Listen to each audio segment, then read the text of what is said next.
പിതാവിൻ്റെയും പുത്രൻ്റെയും പരിശുദ്ധാത്മാവിൻ്റെയും നാമത്തിൽ ആമേൻ. ദൈവത്തിലെ ഇന്ന് ഫെബ്രുവരി 22 ഞായറാഴ്ച. അമ്മേ പരിശുദ്ധ അമ്മേ, അമ്മേ പരിശുദ്ധമേ, ദൈവമാതാവേ, കൃപാസനത്തിലൂടെ ഞങ്ങൾക്കും ഞങ്ങളുടെ ദേശത്തിനും അമ്മ മധ്യസ്ഥം തേടി തന്ന എല്ലാ അനുഗ്രഹങ്ങൾക്കും കൃപകൾക്കും ഞങ്ങളിപ്പോൾ ഹൃദയം നിറഞ്ഞ നന്ദി പറയുന്നു. അമ്മേ പരിശുദ്ധമേ, ദൈവമാതാവേ, 2004 ഡിസംബർ 7 ഉച്ചകഴിഞ്ഞ് 2:30 കൃപാസനത്തിൽ സംഭവിച്ച അമ്മയുടെ പ്രത്യക്ഷപ്പെടലിനെ കുറിച്ച് തിരുസഭയ്ക്ക് സമർപ്പിച്ചിരിക്കുന്ന പഠനരേഖകളുടെ മേൽ സഭാത്മകമായ പഠനം ആരംഭിക്കുവാൻ ഞങ്ങൾ പ്രാർത്ഥിക്കുന്നു. അമ്മേ പരിശുദ്ധമേ, ഭൂസ്വർലോകങ്ങളുടെ രാജ്ഞിയായ അങ്ങേയ്ക്ക് ഭൗമസംരക്ഷണത്തിനായി പ്രപഞ്ചപ്രകൃതിയെ തന്നെ തിരുസഭ പ്രതിഷ്ഠിക്കുവാൻ ഈ പ്രത്യക്ഷീകരണം വഴി ഇടയാക്കണമേ. പരിശുദ്ധമേ, ജപമാല മാതാവേ, സകല കൃപാസനം പ്രാർത്ഥനയോടും ചേർത്ത് ഞങ്ങളിപ്പോൾ പ്രാർത്ഥിക്കുന്ന ഈ കുടുംബത്തിന്റെ പ്രത്യേക നിയോഗം മക്കളെ.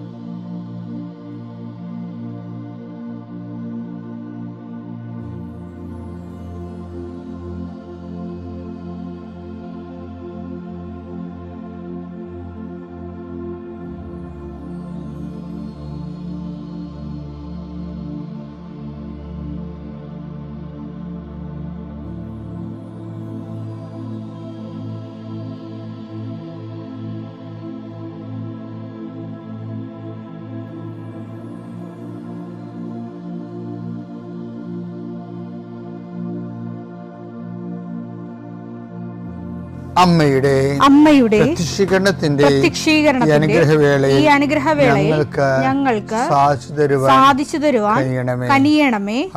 ആമേൻ. വിശ്വാസ പ്രമാണം. സർവശക്തനായ പിതാവും ആകാശത്തിന്റെയും ഭൂമിയുടെയും സൃഷ്ടാവുമായ ദൈവത്തിൽ ഞാൻ വിശ്വസിക്കുന്നു. അവിടുത്തെ ഏകപുത്രനും ഞങ്ങളുടെ കർത്താവുമായ ഈശോമിശിഹായിലും ഞാൻ വിശ്വസിക്കുന്നു. ഈ പുത്രൻ പരിശുദ്ധാത്മാവിനാൽ ഗർഭസ്ഥനായി കന്യകാമറിയത്തിൽ നിന്ന് പിറന്ന് പൊന്തിയോസ് പീലാത്തോസിന്റെ കാലത്ത് പീഡകൾ സഹിച്ച് കുരിശിൽ തറയ്ക്കപ്പെട്ട് മരിച്ച് അടക്കപ്പെട്ട് പാതാളങ്ങളിൽ ഇറങ്ങി മരിച്ചവരുടെ ഇടയിൽ നിന്ന് 3-ാം നാൾ ഉയർത്ത് സ്വർഗത്തിലേക്ക് എഴുന്നള്ളി സർവശക്തിയുള്ള പിതാവായ ദൈവത്തിന്റെ വലതുഭാഗത്തിരിക്കുന്നു. അവിടെ നിന്ന് ജീവിക്കുന്നവരെയും മരിച്ചവരെയും വിധിക്കുവാൻ വരുമെന്നും ഞാൻ വിശ്വസിക്കുന്നു. പരിശുദ്ധാത്മാവിലും ഞാൻ വിശ്വസിക്കുന്നു.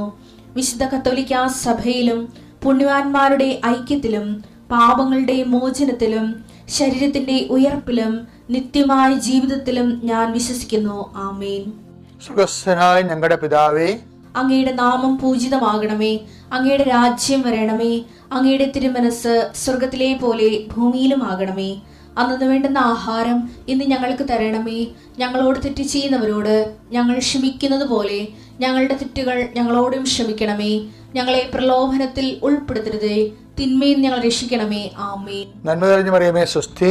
കർത്താവ് അങ്ങയുടെ കൂടെ സ്ത്രീകളിൽ അങ്ങ് അനുഗ്രഹിക്കപ്പെട്ടവളാകുന്നു. അങ്ങയുടെ ഉദരത്തിൻ ഫലമായി ഈശോ അനുഗ്രഹിക്കപ്പെട്ടവനാകുന്നു. പരിശുദ്ധ മറിയമേ, തമ്പുരാന്റെ അമ്മേ, പാപികളായ ഞങ്ങൾക്ക് വേണ്ടി ഇപ്പോഴും ഞങ്ങളുടെ മരണസമയത്തും തമ്പുരാനോട് അപേക്ഷിക്കണമേ. ആമേൻ. കർത്താവേ, നിന്റെ ഉന്നതമായ നാമത്തിന് സ്തോത്രം ചെയ്യുന്നു. കർത്താവേ, നിന്റെ വിശുദ്ധ പൗരോഹിത്യത്തെ മഹത്വപ്പെടുത്തണമേ. കർത്താവേ, സഭയിലുള്ള സാന്നിധ്യം പ്രകടമാക്കണമേ.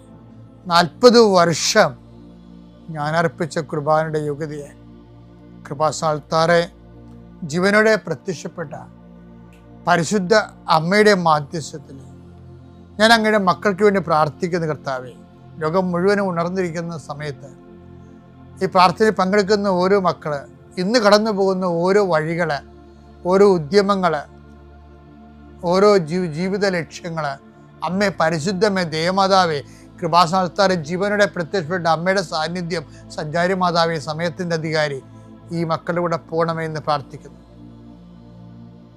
പരീക്ഷയ്ക്ക് പോകുന്നവരെ എല്ലാ കുഞ്ഞുങ്ങളെയും ഞാൻ സമർപ്പിച്ച് പ്രാർത്ഥിക്കുന്നു. പരീക്ഷയ്ക്ക് പോകുന്ന, ഇന്ന് പരീക്ഷ എഴുതുന്ന എല്ലാ മക്കളെയും അവർ പഠിച്ചിരിക്കുന്ന മനസ്സിൽ ഓർത്തിരിക്കുന്ന പരീക്ഷയെ പ്രതിഫലിപ്പിക്കുവാനും പരീക്ഷ എഴുതുന്ന എല്ലാ മക്കളെയും, പരീക്ഷയ്ക്ക് പഠിച്ചുകൊണ്ടിരിക്കുന്ന മക്കളെയും കർത്താവിൻ്റെ നാമത്തിൽ ആശീർവദിക്കുന്നു. നിങ്ങളുടെ കഴിവിൻ്റെ അപ്പുറം ദൈവത്തിൻ്റെ കൃപ പ്രവർത്തിച്ചുകൊണ്ട് ഉന്നതമായ വിജയം കൈവരിക്കാൻ കർത്താവ് നിങ്ങൾ അനുഗ്രഹിക്കട്ടെ. കർത്താവെ, ജോലിയില്ലാത്തവർ, സാമ്പത്തിക കടങ്ങളിൽപ്പെട്ടിരിക്കുന്നവർ, കലഹങ്ങളുള്ളവർ, കുടുംബത്തിൽ പലതരത്തിലുള്ള വഴക്കുകളും അസമാധാനം നിലനിൽക്കുന്നവർ, രോഗികൾ, പീഡിതർ, ആശുപത്രിയിൽ നിന്ന് ഇതുവരെ പോരാത്തവർ, ഓപ്പറേഷൻ നിശ്ചയിച്ചിരിക്കുന്നവർ, ടെസ്റ്റിന് കൊടുത്തിരിക്കുന്നവർ, കൾച്ചറിന് കൊടുത്തിരിക്കുന്നവർ, ബയോപ്സി കൊടുത്തിരിക്കുന്നവർ, കർത്താവിൻ്റെ ഉന്നതമായ നാമത്തിൽ ദൈവത്തിലെ ഞാൻ മാതാവിൻ്റെ മധ്യസ്ഥത്തിൽ യേശുക്രിസ്തു നിന്നെ ആശീർവദിക്കുന്നു. നിൻ്റെ ജോലികൾ, വീടുകൾ, വിൽക്കാത്ത സ്ഥലങ്ങൾ, നഷ്ടപ്പെട്ട ജോലികൾ, ക്യാൻസലായ വിസകൾ എല്ലാം ഈശോ ഏറ്റെടുക്കുകയും നിൻ്റെ കുടുംബം നിലനിർത്തുകയും ചെയ്യട്ടെ. മക്കളില്ലാത്തവരെ ആശീർവദിക്കുന്നു, വിവാഹം ഒത്തുവരാത്തവരെ ആശീർവദിക്കുന്നു.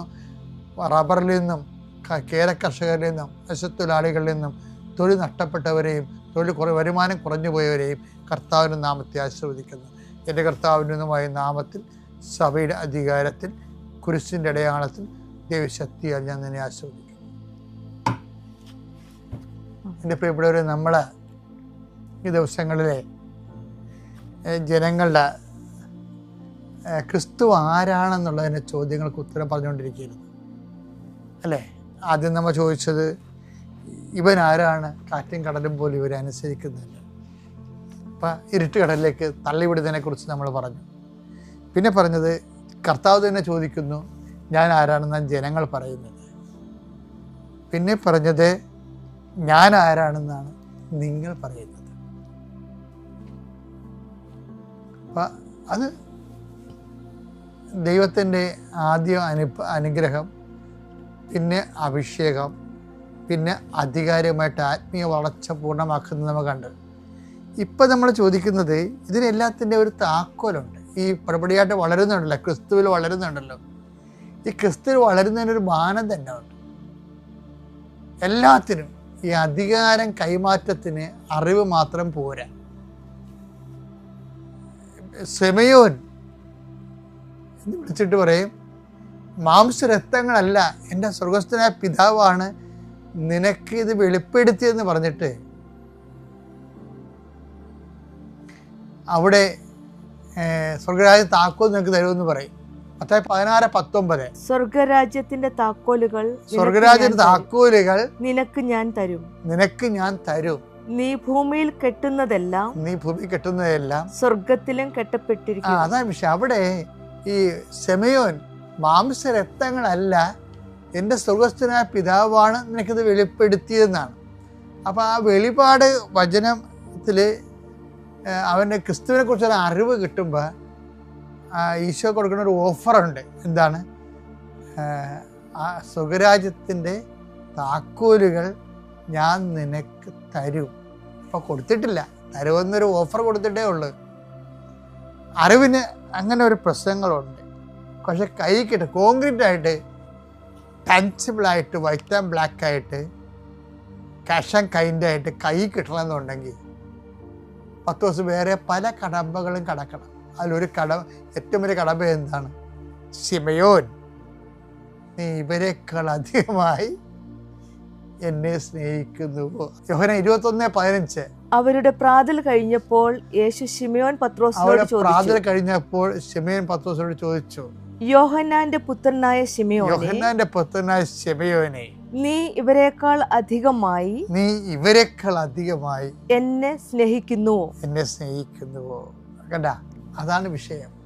മറ്റ് സ്വർഗരാജ്യത്തിന്റെ താക്കോലുകൾ ഞാൻ നിനക്ക് തരുമെന്നേ പറഞ്ഞിട്ടുള്ളൂ. കൊടുക്കണേ എപ്പോഴാണ്? ഈ അറിവ് നമ്മൾ സ്നേഹമായി ജീവിക്കുമ്പോഴാണ്.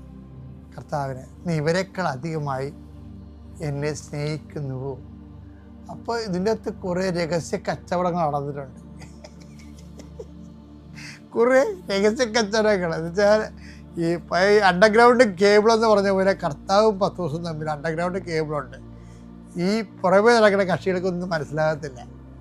അപ്പോൾ പത്രോസ് പറഞ്ഞ്, കർത്താവ് ഞാൻ നിന്നെ സ്നേഹിക്കണമെന്ന് നിനക്കറിയാമല്ലോ എന്ന് പറയും.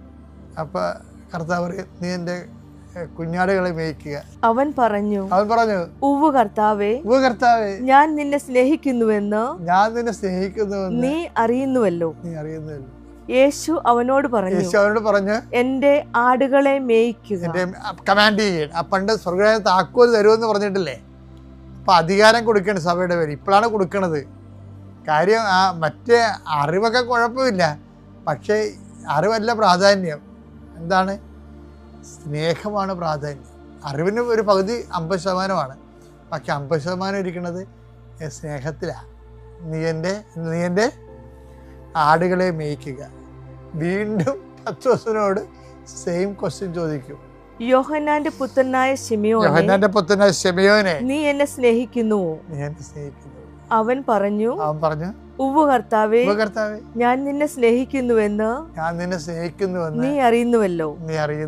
അവൻ പറഞ്ഞു, എന്റെ കുഞ്ഞാടുകളെ മേയ്ക്കുക.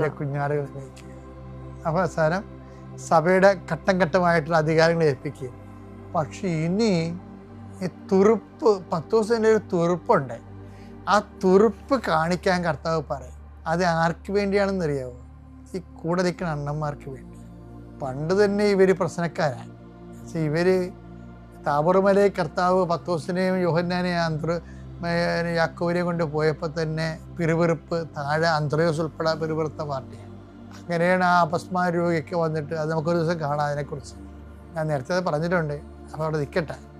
അപ്പോഴും ഈ ബാക്കിയുള്ളവർക്ക് എന്ത് കൊണ്ട് പത്രോസിനെ ഉയർത്തിക്കൊണ്ട് വന്നു എന്നുള്ളത് ചോദ്യമല്ലേ?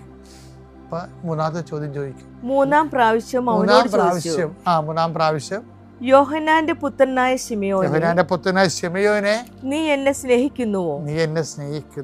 തന്നോട് മൂന്നാം പ്രാവശ്യവും നീ എന്നെ സ്നേഹിക്കുന്നുവോ തകർന്നുപോയി എന്ന് അവൻ ചോദിച്ചതുകൊണ്ട് പത്രോസ് ദുഃഖിതനായി. അവൻ പറഞ്ഞു, കർത്താവേ, നീ എല്ലാം അറിയുന്നു. ഞാൻ നിന്നെ സ്നേഹിക്കുന്നുവെന്നും നീ അറിയുന്നു. യേശു പറഞ്ഞു, എന്റെ കുഞ്ഞാടുകളെ മേയ്ക്കുക. കഴിഞ്ഞ ദിവസം ബിഷപ്പ് ഷീനെ വത്തിക്കാൻ, എനിക്ക് ബിഷപ്പ് ഷീനല്ലേ, അമേരിക്കൻ ബിഷപ്പ്, ഈ 20ാം നൂറ്റാണ്ടിലെ ഏറ്റവും വലിയ വിശുദ്ധനെന്ന് ഞാൻ പരിചരിക്കുന്നത് ബിഷപ്പ് ഷീനെയാണ്. അദ്ദേഹത്തിൻ്റെ പുസ്തകം ഞാൻ ഒത്തിരി വായിച്ചിട്ടുണ്ട്. അദ്ദേഹം ഭയങ്കര ഒരു മരിയനാണ്. അദ്ദേഹത്തിൻ്റെ അന്ന് അരമണിക്കൂർ ടെലിവിഷൻ പ്രഭാഷണത്തിന് $25,000. കാത്തലിക് പിക്ചറിൽ വെച്ച് ഏറ്റവും ടോപ്പായിരുന്നു. അപ്പം കഴിഞ്ഞ പ്രാവശ്യം ബിഷപ്പ് ഷീൻ്റെ ധന്യനായിട്ട് പ്രഖ്യാപിക്കണം എന്ന് പറഞ്ഞപ്പോൾ വത്തിക്കാനിലെ കുറേ ഇടയ്ക്കെടുകളുണ്ടായിരുന്നു തന്നെ. അപ്പം ഞാൻ എൻ്റെ കൂടെ ഉള്ളവരൊക്കെ പറഞ്ഞ്, ഇത് ഇപ്പോഴത്തെ ഒരു കാലാവസ്ഥയാണ്, ആൻറ്റി അമേരിക്കൻ കാലാവസ്ഥയാണ്. ഇത് കറക്റ്റ് കഴിയുമ്പോൾ ഇത് മാറി, കാറ്റ് മാറി വീശും, നിങ്ങൾ നോക്കിക്കോന്ന് ഞാൻ പറയും. ബിഷപ്പ് ഷീനെ വീണ്ടും ബിഷപ്പിനെ ധന്യനായിട്ട് വാഴ്ത്തപ്പെട്ടവനായിട്ട് പ്രഖ്യാപിക്കുമെന്ന് ഞാൻ പറയും. അദ്ദേഹം വിശുദ്ധനായിട്ട് പ്രഖ്യാപിക്കുകയും ചെയ്യും അദ്ദേഹത്തിന്. കാര്യം അത്രയും ഡെപ്ത്, ക്വാളിറ്റി ആ ആത്മാവിനുണ്ട് ശരിക്കും. ഇന്നും പ്രഭ ചൊരിഞ്ഞുകൊണ്ടിരിക്കുകയാണ് ബിഷപ്പ് ഷീൻ്റെ. യൂട്യൂബിലൊക്കെ നോക്കിയാൽ നിങ്ങൾ നോക്കി, എന്ത് സിമ്പിൾ ലാംഗ്വേജ് ആണെന്ന് അറിയാമോ, എന്ത് ഇട്ടിവെട്ട് അഭിഷേകമാണ് നോക്കണം ബിഷപ്പ് ഷീൻ. ഇപ്പം ബിഷപ്പ് ഷീൻ്റെ ജീവിതത്തിൽ ഒരു അബദ്ധം പറ്റിയിട്ടുണ്ട്. എനിക്ക് തോന്നിയതാണ്, എൻ്റെ സ്വന്തം നിരീക്ഷണമാണ്. ബിഷപ്പ് ഷീൻ്റെ പുസ്തകത്തിലാണ് ഈ പത്രോസ് സകലക്കൂടി കർത്താവിനെ അനുഗമിച്ചത് നെഗറ്റീവ് പോയിൻ്റായിട്ട് പറഞ്ഞത്. പത്രോസ് ഇപ്പം ഒരു തുറപ്പ് കാണിച്ച കണ്ടില്ലേ? എന്താണ്, അകലക്കൂടി അനുഗമിച്ചതൊന്നുമല്ല. ഒരു തരം കിട്ടിയിരുന്നെങ്കിൽ കർത്താവിനെ കൊണ്ടാവാൻ പോയേനെ, അവിടുന്ന് പൊക്കിക്കൊണ്ട് പോകും. ഡബിൾച്ചങ്ങനെ ശരിക്കും പറഞ്ഞ ഗലീലൻ മുക്കുവനല്ലേ, അവനാണ് വെട്ടിയത്. 200 പേരുടെ കൂട്ടത്തിൽ നിന്നുകൊണ്ടാണ് ഒറ്റ വടിവാളം കൊണ്ട് കർത്താവ് ആ മാർക്കോസിന് ചെവി വെട്ടി. അവൻ്റെ ചെവിയല്ലേ വെട്ടി, എൻ്റെ പെടലിക്ക് വെട്ടിയതാണ്. കർത്താവ് അവിടെ ഉണ്ടായിരുന്നത് കൊണ്ട് ചെവിയായിപ്പോയതാണ്. അതാണ് പത്രോസിനെ ഇങ്ങനെ അണ്ടർ എസ്റ്റിമേറ്റ് ചെയ്യേണ്ട ഒരു കാര്യമില്ല. എന്നിട്ട് ഇപ്പം വന്നിട്ട് അപ്പം കർത്താവ് എന്താ പറഞ്ഞത്? അപ്പം കർത്താവ് പറഞ്ഞത്, പത്രോസെ വാളുറയിലിടാൻ പറഞ്ഞു. ഇത്രയും നാൾ ഞാൻ നിന്നെ അതല്ലല്ല പഠിപ്പിച്ചതെന്ന് പറഞ്ഞു. നീ പഠിക്കെ കൊണ്ടുവന്ന് കൊട ഉടക്കുകയാണെന്ന് ചോദിച്ചു. ഇത്രയും അതല്ല, എന്നെ അനുഗമിക്കാൻ ആഗ്രഹിക്കുന്ന സ്വയം പരിത്യജിച്ച് കുരിശും എടുത്തവരാ എന്നെ പറഞ്ഞത്. അപ്പം നീ വാളും എടുത്താണ് ഈ അവസാനം വന്നിരിക്കുന്നത്, വാൾ ഉറയിലിടാൻ പറഞ്ഞു. പത്രോസിന് പറയണമെങ്കിൽ പറയാം, കർത്താവ് പിടിക്കപ്പെട്ടു, കർത്താവ് വെട്ടിയത് പത്രോസാണെന്നുള്ളത് അവിടുത്തുള്ള 200 ശത്രുക്കൾക്കും അറിയാം. അവർ പത്രോസിനെ അച്ചാറാക്കി കളയും, വെട്ടുനുറുക്കി. പക്ഷേ എന്നിട്ടും കർത്താവിൻ്റെ വാക്ക് കേട്ടിട്ട് ആ മനുഷ്യൻ ആയുധം ഉറയിലിട്ട് നിരായുധനായിട്ട് നിന്നു. കാര്യം എന്താണ്? ഗുരുവിൻ്റെ വാക്കിനായിരുന്നു വില. സ്വന്തം ജീവനേക്കാൾ ദൈവത്തിൻ്റെ വചനത്തിന് പ്രാധാന്യം കൊടുത്തുകൊണ്ട് അവൻ ജീവൻ സമർപ്പിച്ചതാണ്. ഇതാണ് തുറുപ്പ്. ഈ തുറുപ്പ് അവൻ കാണിക്കും. എന്താ പറയണത്? ഞാൻ ആരാണെന്നാണ് നിങ്ങൾ പറയുന്ന ചോദ്യങ്ങളില്ലേ, അതല്ലേ നമ്മളിവിടെ വരെ എത്തിച്ചത്. ഇപ്പം ചോദിക്കണത് എന്താണ്? ഇപ്പോഴത്തെ ചോദ്യം, നീ എന്നെ ഇവരെക്കാൾ ഞാൻ സ്നേഹിക്കുന്നുവോ എന്ന് പറയുമ്പോൾ ആ പഴയ തുറുപ്പ്, കർത്താവെ നിനക്കെല്ലാം അറിയാം. ദൈവ പൈതലെ, നമ്മളുടെ ജീവിതത്തിൽ നമുക്ക് മാത്രം അറിയാവുന്ന, ക്രിസ്തുവിന് മാത്രം അറിയാവുന്ന ഒരു എല്ലാം ഉണ്ടാകണം. പത്രോസിനുണ്ടായിരുന്നു. അപ്പോഴാണ് കർത്താവ് പൂർണ്ണ ചുമതല ശുശ്രൂഷ ഏൽപ്പിക്കുന്നത്. പൂർണ്ണ ശുശ്രൂഷ ഏൽപ്പിക്കാൻ കർത്താവിന് നിനക്ക് മാത്രം അറിയാവുന്ന അധികാരമാണ്. നമ്മളിങ്ങനെ ധ്യാനം തുടങ്ങിയത്, ഞാൻ ആരാണെന്നാണ് ജനങ്ങൾ പറയുന്നത്. കാറ്റും കടലും പോലും ഇവൻ ആശ്രയിക്കണം, ഇവൻ ആരാണെന്നുള്ള ധ്യാനം തുടങ്ങിയിട്ട് ഇവിടെ എത്തിക്കുകയാണ്. നീ ഇവരെക്കാളധികമായി എന്നെ സ്നേഹിക്കുന്നുവെന്ന്. പത്രോസ് അതിന് പറയുന്ന മറുപടി എന്താണ്? അങ്ങേക്കെല്ലാം അറിയാവുന്നു. അറിവിൽ വെച്ചാണ് സമ്പൂർണ്ണമായി ശുശ്രൂഷ ഏൽപ്പിക്കുന്നത്. ശുശ്രൂഷയാണ് നിൻ്റെ ഉദ്ദേശമെങ്കിൽ കർത്താവിനെക്കുറിച്ച് അറിയുകയും ആ അറിവിനെ സ്നേഹത്തോടെ സ്വയം സമർപ്പിക്കുകയും ചെയ്യാൻ കർത്താവ് നമുക്ക് നൽകുന്ന വിളിയാണ്. എന്താണ്? അറിവ്, അനുഗ്രഹം, പിന്നെന്താണ്? അഭിഷേകം, പിന്നെന്താണ്? അധികാരം. ഇതൊരു വളർച്ചയാണ്, ക്രിസ്തുവിലുള്ള വളർച്ച. ഈ ധ്യാനത്തിലൂടെ ക്രിസ്തുവിൽ വളർന്നു വരാൻ കർത്താവ് നിങ്ങളെ സഹായിക്കട്ടെ.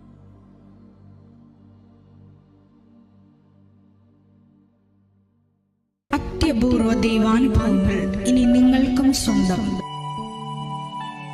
ഈ യൂട്യൂബ് ചാനൽ ഇതുവരെ സബ്സ്ക്രൈബ് ചെയ്തിട്ടില്ലെങ്കിൽ ഇപ്പോൾ തന്നെ സബ്സ്ക്രൈബ് ചെയ്യുക. ഈ വീഡിയോ ഇപ്പോൾ തന്നെ നിങ്ങളുടെ സുഹൃത്തുക്കൾക്ക് ഷെയർ ചെയ്തുകൊണ്ട് കർത്താവിൻ്റെ പ്രേക്ഷിതരാകുക.